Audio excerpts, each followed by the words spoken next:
요즘 살아가시는 것이 좀 어떻습니까? 좀 쉽습니까? 어렵습니까? 오늘 중고등부 학생들도 여기 많이 있는데 살아가기가 중고등부 학생들이라고 쉽겠습니까? 요즘 청년들 살아가기는 더 어렵죠. 월, 화, 수, 목, 금 그런다며요. 어떤 사람들은 불금이다 해서 금요일 날 어떻게 젊음과 또 열정을 불사를까 그런 생각을 하는데, 어떤 분들은 그만 금요일 날이 계속되어지는 야근이 또 이렇게 토요일 날 주일까지도 계속되어지는 그런 경우들도 많이 있는 것 같습니다.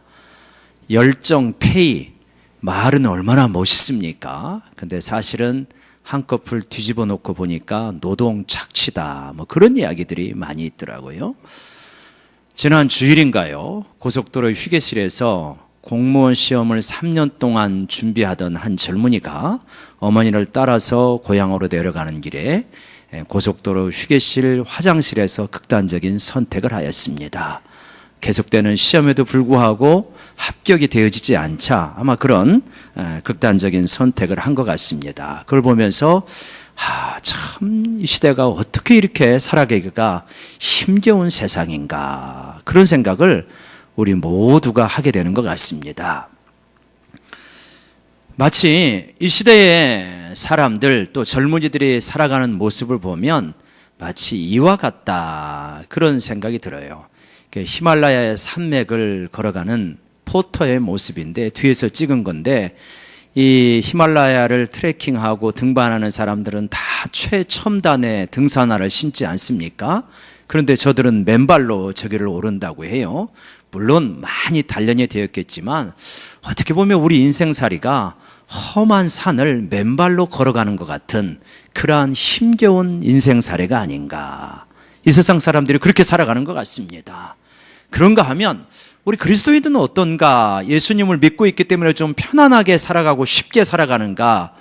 꼭 그런 것만도 아닌 것 같다. 어느 교회 이야기입니다.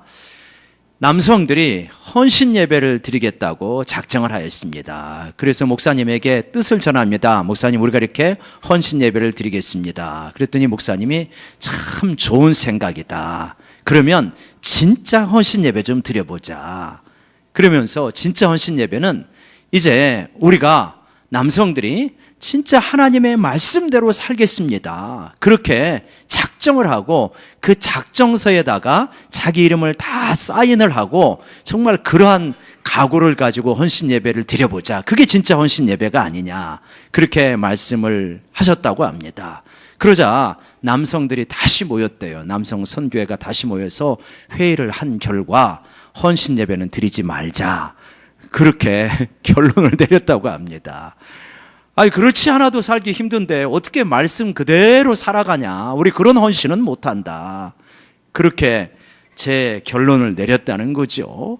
이런 걸 보면 우리 그리스도인들도 주님을 믿고 살아간다고 하면서 짐이 결코 가볍지 않고 이 살아가는 것 자체가 참 무겁게들 살아가는구나 하는 걸 알 수 있죠. 이러한 삶을 살아가고 있는 우리들을 향해서 예수님께서 뭐라고 하시냐? 수고하고 무거운 짐진 자들아 다 내게로 오라, 내가 너희를 쉬게 하리라. 이 말씀 우리가 거의 암송하는 분들은 많이 있죠. 다 암송하고 계시는데, 다 내게로 오라, 내가 너희를 쉬게 하겠다라고 이렇게 말씀하십니다. 여러분, 수고하고 무거운 짐을 지고 살아가면요, 곁에 있는 사람들이 부담스럽습니다. 그렇게 무거운 짐을 지고 내게로는 오지 말아라, 그러는 것입니다. 몇 년 전인가요? 이제 그런 선전을 인상 깊게 라디오에서 들은 적이 있는데, 고등학교 동창끼리의 전화입니다. 전화를 해가지고 따르릉 해가지고 친구 반응, 야 친구야 반갑다. 그러니까 건너편에서 잘 나가는 그런 친구가 그럽니다. 반갑다. 어떻게 지냈냐? 그러니까 잘 지냈어. 그러면서 이제 그 친구가 말합니다. 야, 우리 한번 만나야지. 그래야지. 전화를 했던 친구. 그러니까 저쪽 편에서 받는 친구는 목소리도 얼마나 씩씩하고 이쪽 편에는 좀 주눅이 들은 목소리예요. 그러면서 친구야, 그래 만나야지. 그래서 말인데 내가 좀 돈이 그러자 나 바빠서 끊는다 하면서 딱 끊고 띠띠띠띠 하는 소리가 들려집니다. 그냥 만나는 거는 좋지만 돈 얘기하면서 만나는 거는 나는 못 만난다. 나 바빠서 끊는다. 그러니까 네가 무거운 짐을 가지고 나한테 오는 거는 내가 너 만날 수 있는 힘이 없다. 물론 그 선전은 대부업체 광고 선전이었습니다. 그래서 친구는 돈은 안 빌려주지만 우리 업체는 돈을 빌려준다, 뭐 그런 거였는데, 여러분, 우리가 수고하고 무거운 짐을 지고 살아가면 곁에 있는 사람들도 심지어 친척들도 힘들어하는데, 예수님께서는 뭐라고 그러시냐면 다 내게로 오라고 말씀하십니다. 나는 마음이 온유하고 겸손하니까 다 내게로 와라. 여러분, 예수님은 마음이 온유하고 겸손하셔요. 사탄은 마음이 사납습니다. 그리고 교만합니다. 그러나 예수님은 마음이 온유하고 겸손하셔서 그 품이 한량없이 넓으시다. 그러면서 다 너희들이 인생에 수고와 무거운 짐에 지쳐있냐? 다 내게로 와라. 내가 진정한 쉼과 안식을 너에게 주겠다. 너를 거절하지 않겠다. 네가 아무리 힘들고 어려워도 내가 너에게 진정한 쉼과 안식을 주겠다. 여러분, 세상에 이런 분이 어디가 있습니까? 이 수고하고 무겁고 지친 사람들을 다 슬슬 피해 다니기 바쁜데 아니라는 거예요. 너는 내게 와라. 그러면 내가 너에게 쉼과 구원과 안식과 자유와 평화를 주겠다. 그렇게 예수님께서 우리를 초청하신다는 것을 꼭 믿으시기를 바랍니다. 그러면 우리는 너무 좋은 거예요. 우리 인생은 누구나 할 것 없이 수고하고 무거운 짐을 지고 허덕거리고 있는데, 히말라야 산맥을 등산화도 없이 걸어가는 심정으로 속에서 헉헉거리면서, 속에서 때로는 피가 흐르면서 인생을 살아가고 있는데, 너 그렇게 힘들게 살지 말고 다 내게로 와라. 내가 너에게 진정한 쉼과 안식을 주겠다. 얼마나 좋은 겁니까? 세상에 이런 사람이 어디가 있겠습니까? 여러분, 이 말씀이 진짜 사실인 줄로 믿고 예수님에게 다 오시는 우리 모두가 되시기를 바랍니다. 그러면 무슨 쉼을 주시겠다고 하는 겁니까? 첫 번째가 있는데, 첫 번째 쉼은 어떤 쉼이냐면 죄로부터의 쉼입니다. 우리 한번 같이 외쳐볼까요? 시작. 죄로부터의 쉼. 죄로부터의 쉼. 우리 인생이 굉장히 힘들고 어려운 것은 뭐 때문에 힘들다는 것입니까? 죄 때문에 그렇게 힘들다는 거예요. 어떤 교도소의 이야기인데, 교도소에 이 신참이 이제 입소를 했습니다. 그래가지고 묻는 거예요. 교도소에 있는 그 기존 멤버들이 어떻게 해서 들어오게 되었냐. 그랬더니 감기 때문에 들어오게 됐다. 그게 무슨 말이냐. 그랬더니 도둑질 하려고 어떤 집에 들어갔는데 감기가 안 나와가지고 기침을 해가지고 감기 때문에 교도소에 들어오게 되었다. 그런 이야기를 했다고 그래요. 여러분, 감기 때문에 교도소에 들어온 겁니까? 도둑질 때문에 들어온 겁니까? 우리가 이렇게 생각할 때가 많아요.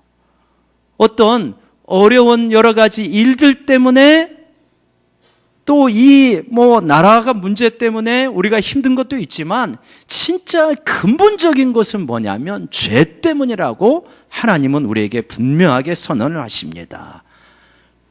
모든 사람이 죄를 범하였음에 하나님의 영광에 이르지 못한다는 거예요. 우리가 죄를 안 졌다면 하나님이 원래 주시고자 했던 그 영광을 다 누리며 도달하면서 살 수 있는데, 모든 사람이 죄를 지어서 그 영광을 누리지 못한다는 거예요. 너희 죄가 하나님과 너희 사이를 멀어지게 했다고 말씀하십니다. 죄의 싹은 사망이고, 그래서 그 사망의 대가를 너희가 이 땅에서 지불하면서 살아갈 수밖에 없다라고 성경은 우리에게 분명하게 말씀합니다. 근원적으로 우리 모두는 죄라고 하는 중한 질병에 걸려 있어요. 그래서 이 죄가 여러 가지 특징들을 보여주는데 한 세 가지 대표적인 특징이 있는데, 죄는 뭐냐면 철저하게 자기 중심적입니다. 그리고요, 한없이 교만해지고요, 욕심으로 가득 차 있어요. 이게 죄인들의 모습입니다. 이게 대부분 우리들의 모습 아닙니까? 조금만 어떤 근거가 있으면 한없이 교만해지려고 하고요, 할 수만 있으면 끝없이 끌어안으려고 하고요, 다른 사람과 내가 대등하고 동등한 존재라는 것을 머릿속으로는 인정하는데 가슴속에서는 늘 내가 우선이죠. 나만 무조건 우선 잘 돼야 되는 거 아니겠습니까? 이러한 것들이 서로 뭉쳐지면서 서로 갈등하고 상처를 주고받고, 그러면서 또 때로는 서로 진영을 갖추어가지고 서로 싸우고, 이러는 가운데 얼마나 살아가는 것들이 힘들게 되어지는지. 그래서 이렇게 죄 때문에 힘들어하는 너희들이요, 다 내게로 오라. 이 죄로부터 너희를 자유롭게 해주고 죄로부터 진정한 쉼을 주시고 깨끗게 해주시겠다라고 말씀하고 있는 것입니다. 여러분, 한번 지난 한 주를 되돌아보면 뭐 때문에 그렇게 힘드셨습니까? 우리 연약함, 부족함, 능력 없음, 그런 것 때문에 힘들 수도 있지만요, 그럼에도 불구하고 내가 그 가운데서도 죄를 짓지 않으면요, 이상하게 마음은 하나님 저 이렇게 부족한데 할 수 없지요, 저 좀 도와주세요, 이렇게 되어지지만요, 죄를 지으면 마음속에 번민과 고통이 한없이 밀려오는 것입니다. 여러분, 우리 인생이 왜 그렇게 힘드냐면 어떤 어려움이 있을 때 죄인으로서의 반응을 하는 것입니다. 반응은 두 가지가 있어요. 하나는 죄인으로서 반응과 하나는 하나님이 기뻐하시는 예수님과 같은 반응, 두 가지 반응밖에 없어요. 근데 우리 인생이 이렇게 힘든 까닭은 뭐냐면 어떤 여러 가지 자극들, 어려움들, 상처거리들이 우리에게 주어졌을 때 우리는 너무 쉽게 죄인으로서의 반응을 보여준다는 거예요. 그런 것들이 쌓이면서 우리 가운데 여러 가지 상처, 아픔, 고통, 갈등, 이런 것들을 만들어냅니다. 그러지 않습니까? 우리가 지난주 한 주간의 삶을 되돌아보더라도 쉽죠. 저도 이제 때로는 이제 그렇게 어려운 일들이 있을 때가 있잖아요. 또 아픈 일들이 있을 때가 있습니다. 그러면 이렇게 집에 들어가서 이렇게 가족들하고 그런 거를 좀 같이 잘 나누고 기도하고 그러기보다는 그냥 가면은 찬바람이 쉥쉥 나요. 나 건들지 마라. 나 지금 힘드니까 건들지 마라. 그냥 무언중에 시위를 하는 거예요. 그래갖고 이제 한마디도 하지 않고 씻고, 그리고 이제 딱 누워서 이렇게 가만히 주님 앞에서, 주님, 그러면은 너는 왜 그렇게 찬바람이 쉥쉥 나게 집에서 행동하냐? 주님, 제가 힘들잖아요. 너는 나를 믿냐? 내가 너하고 함께하고 있다는 걸 믿냐? 네가 진정으로 끝까지 마음을 주어야 될 사람이 누구냐? 그런 이렇게 내면의 음성을 들려주셔요. 그러면 이제 슬그머니 좀 일어나서 그렇지 않은 신용을 잠깐 내게 되어지는데, 참 우리 마음속에 그런 게 많아요. 죄인으로서의 반응을 보일 것이냐, 예수님이 보인 것 같은 하나님이 기뻐하시는 반응을 보일 것이냐. 예수님 보세요. 수도 없는 비난, 상처, 미움, 심지어는 이제 십자가에 죽기까지. 그런데 그 상황에서 어떻게 예수님은 주여 저들의 죄를 사하여 주옵소서, 저들은 자기가 무슨 일을 하는지 모릅니다 라고 하면서 상처받지 아니하고 끝까지 그들의 죄를 용서하시면서 품으실 수 있을까? 정말 그 놀라운 모습을 보이지 않습니까? 여러분, 우리가 주님의 이러한 모습을 배워가도록 주님께서 우리를 부르시는 줄로 믿습니다. 그러니까 예수님께 온다고 해서 이러한 여러 가지 어려운 일들이 사라진다는 게 아니라 예수님께 오면 예수님과 같이 반응하는 법을 배우게 된다는 거예요. 그러면서 점차적으로 죄로부터 벗어나요. 연약함도 있고 어려움도 있지만 죄를 짓지 않게 되어져 가는 것입니다. 그러면서 죄로부터의 쉼, 죄로부터의 자유를 경험하게 해주시는 것입니다. 두 번째로요, 진짜 우리가 안 되는 것이 있는데 이것이에요. 우리 한번 같이 읽어볼까요? 시작. 염려와 근심으로부터의 쉼. 어떻습니까? 지난 한 주 얼마나 염려하셨습니까? 라고 물어본다면 참 많이 하셨을 거예요. 어떤 교회에서 그거를 숙제를 내줬다 그러네요. 목사님이 제자훈련 시간에 제자훈련 숙제 한 주간 동안 염려하지 않고 살아와서 간증하기. 그런데 그 1주간 동안 제자훈련 숙제를 하고 돌아와서 이 제자반에서 하는 말이 만장일치로 염려 안 하고 사는 것이 훨씬 더 염려스럽다. 염려하는 게 쉽습니까? 염려 안 하는 게 쉽습니까? 염려 안 하는 게 쉬워야 되는데 우리들은 염려하는 게 너무 마음에 길이 쑥 나 있어갖고 조그만 염려하는 일이 생기면 바로 그냥 염려로 그냥 고속도로로 달려가 버려요. 염려의 고속도로, 근심의 고속도로. 그러면서 그분이 이런 이야기를 해요. 염려에 대한 이야기를 하면서 우리는 염려와 근심을 예수님께 맡겨야 된다라고 하는 걸 잘 안다. 그런데 잘 못한다. 그냥 염려를 끌어안고 산다. 그런데 염려를 누군가에게 맡기고 자유로워지고 쉼을 얻은 경험이 있다. 그래서 제가 귀를 쫑긋 세웠어요. 그게 뭘까? 그랬더니 돈이다 그러는 거예요. 500만 원이 있으면 500만 원어치 염려를 안 한다는 거예요. 5천만 원이 있으면 5천만 원어치 염려를 안 한다. 여러분, 내 수중에 은행 통장에 한 2, 300이 있으니까 등록금 시즌이 오면 염려가 오는 것입니다. 근데 내 통장에 한 5천만 원이 있으면 등록금 시즌이 와도 별로 염려가 안 되는 거죠. 그만큼 돈에게 염려를 맡기고 사는 것은 우리의 경험이다. 그 얘기를 들으면서 한 대 머리를 맞은 것 같더라고요. 여러분도 많이 공감하시지 않겠습니까? 그래서 제가 그 설교를 듣고 곰곰이 묵상을 했어요. 왜 돈이 있는 만큼은 염려가 안 되는데 예수님이 십자가에 죽으시고 부활하시고 지금도 살아계시고 전능하신 분이라는 것을 우리는 다 믿는다. 근데 예수님께 이 맡기고는 왜 그만큼이 잘 안 될까? 돈만큼도 잘 안 될까? 돈이 염려로부터 우리를 자유롭게 하는 것은 우리가 별다른 훈련이 안 돼도 됩니다. 그냥 그거는 한두 번만 경험해 보면 기가 막히게 알고요. 우리 아이들도 얼마나 빨리게 아는지, 애들만 3, 4살만 돼도 돈 싫어하는 아이들이 없을 정도로 돈의 위력은 아주 즉각적으로 경험을 합니다.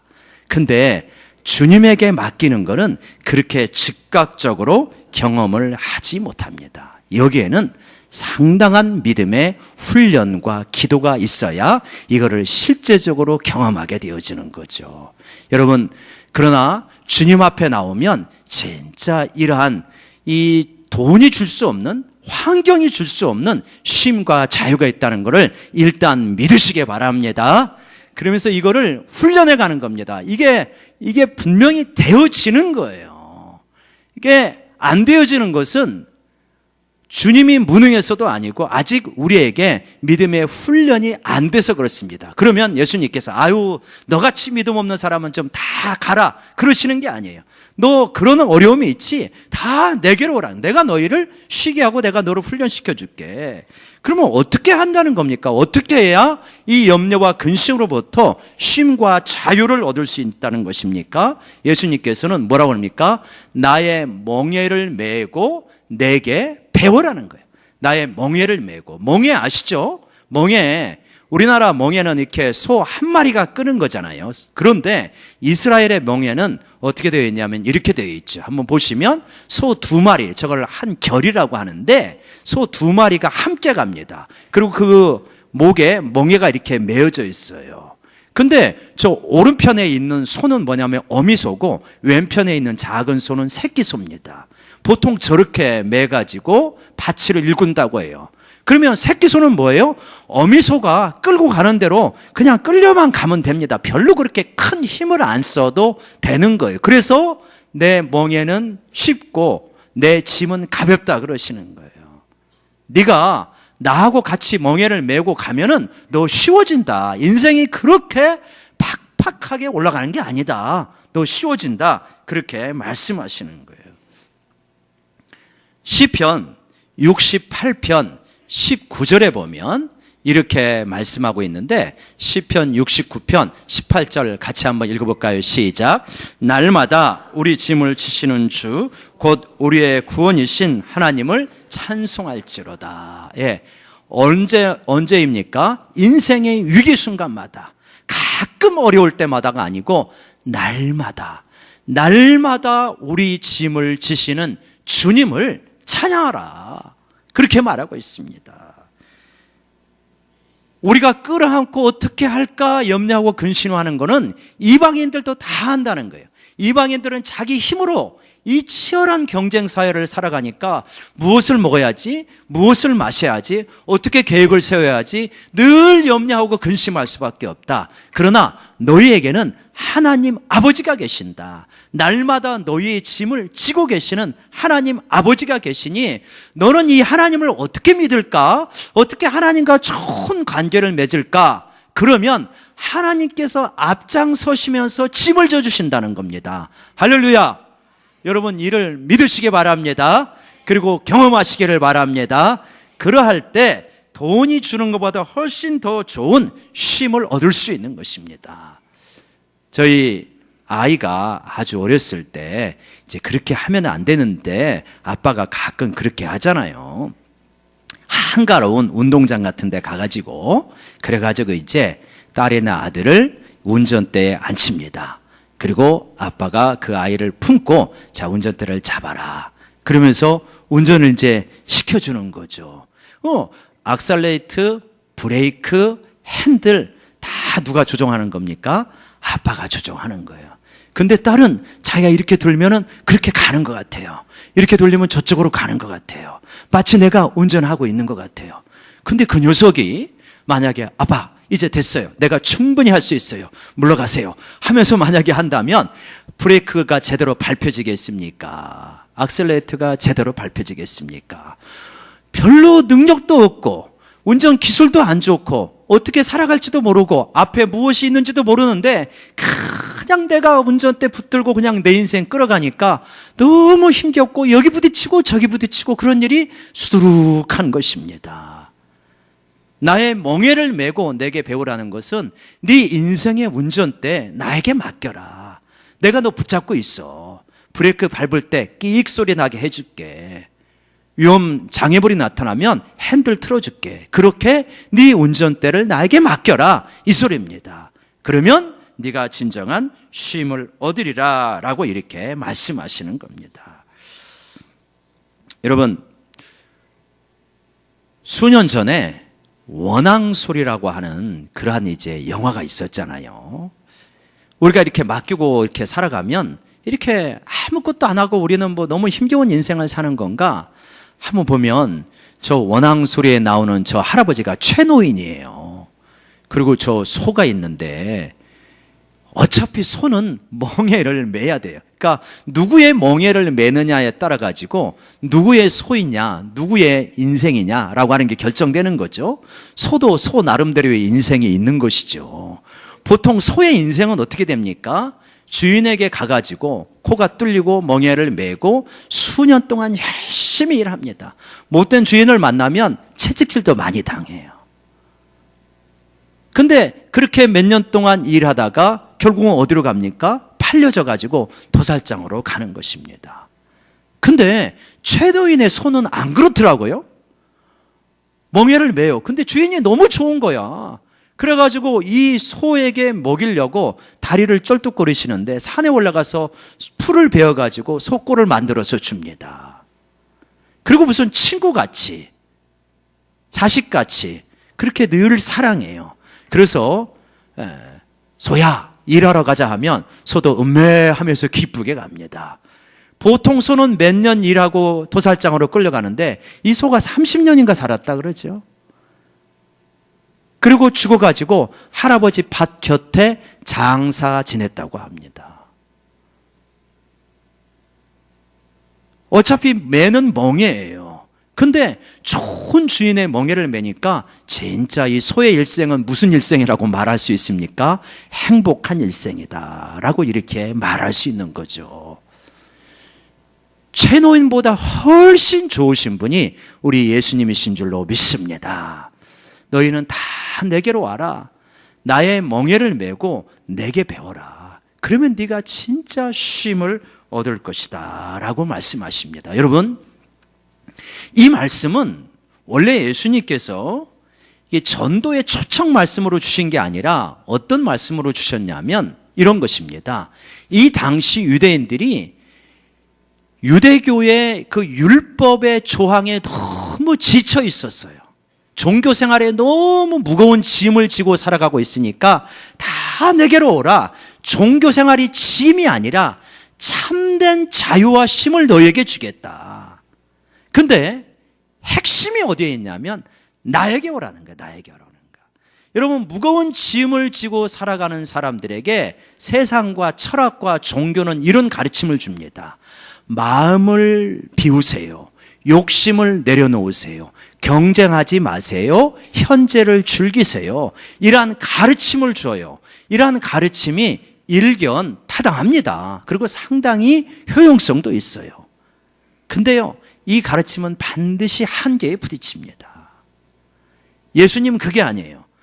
가르침을 주시는 게 아니라 다 뭐라고요? 내게로 오라는 거예요. 누구에게로? 예수님에게로. 살아있는 인격체, 지금도 부활하셔서 우리와 함께 계신 예수님에게로 와라. 그래서 나하고 친밀한 만남과 관계를 갖자. 그럴 때만 진정한 쉼과 안식이 너에게 있을 것이다 라고 말씀하시는 겁니다. 종교 생활로 들어와서 또다시 무거운 짐을 지라가 아니에요. 나에게 오라는 거예요. 나하고 친밀한 만남과 사귐을 갖자는 거예요. 그러면 네가 이 모든 자유를, 쉼을 경험하게 될 것이다. 이게 참 놀라운 초청입니다. 진짜 좋은 사람을 만나면 행복해지는 거예요. 진짜 좋은 배우자를 만나면 인생이 넉넉하고 풍요로워지는 거 아니겠습니까? 좋은 배우자, 좋은 사람하고 비교할 수 있는 예수님께서 나에게 오라. 나하고 만나자, 나하고 사귀자. 그러는 겁니다. 짐을 또다시 짊어지는 게 아니에요. 그래서 우리는 우리의 삶을 통하여서 자꾸만 우리의 시선을 예수님께 던지고 예수님께 고정하고 예수님께 묻는 것입니다. 주님, 어떻게 할까요? 주님, 어떻게 생각하세요? 주님, 어떠세요? 그러면 우리 안에 계신 주님께서 내면의 음성을 통해서 성령님의 감동을 통해서 우리에게 말씀해 주시는 겁니다. 너는 이렇게 해라. 내가 너를 붙잡고 이끌어간다. 이 주님과의 친밀한 만남에 우리 인생에 진정한 쉼이, 자유와 구원이 있다는 걸 믿으시고 누리시기 바랍니다. 수고하고 무거운 짐을 지셨습니까? 다 예수님에게로 나오시기 바랍니다. 그래서 예수님을 붙잡으시고 예수님에게 물어보시고 예수님에게 기도하시면 우리 예수님께서 진정한 쉼과 자유와 안식을 주시는 것을 누리게 되리라 믿습니다.